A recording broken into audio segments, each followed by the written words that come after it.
Bonjour, famille et amis de l'église Tikos. C'est le pasteur Charles qui vient vers vous en ce lundi matin, le 22 juin. Et je suis là dehors, dans un des villages qui sont autour de Strasbourg, en Alsace. C'est vraiment magnifique. Vous voyez derrière moi les champs et les Vosges au fond. Et en fait, je suis là dehors avec un de nos anciens, un de mes amis, François. Et on parle un peu de nos lectures dans 2 Corinthiens. Alors François, alors qu'on marche là, à Blesheim, dis-moi, qu'est-ce qui est ressorti pour toi dans 2 Corinthiens, dans ta lecture? Et dans 2 Corinthiens, eh bien, c'est un livre très intéressant parce que c'est assez scolaire. C'est Paul qui enseigne vraiment. Paul qui est blessé par les critiques. Et en fait, il ne se défend pas vraiment. Il défend son apostolat, mais pas seulement. Il défend Christ. Il veut pas dire j'ai raison, vous avez tort en fait. Il veut juste faire passer la bonne nouvelle du Seigneur.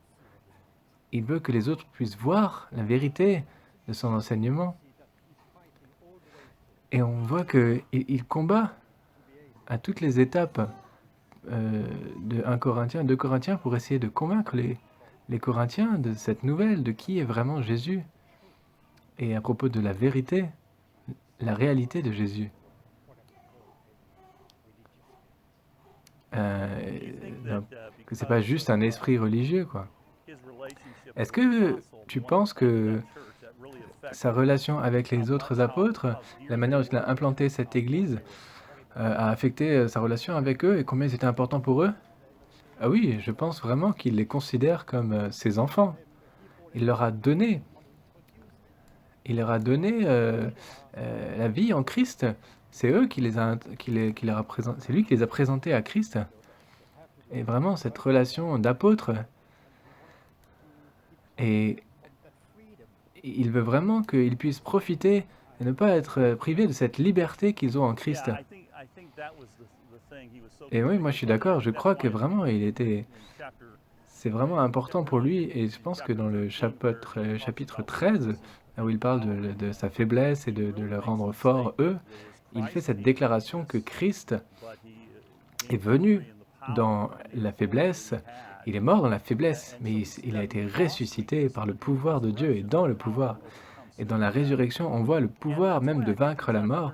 Et c'est pour ça que je pense que le chapitre 13, où il continue en leur disant que de s'examiner eux-mêmes pour être restaurés, pour examiner leur relation avec Dieu. Et c'est pas une mauvaise chose, c'est quelque chose qu'on devrait tous faire pour être sûr de rester proche de Christ.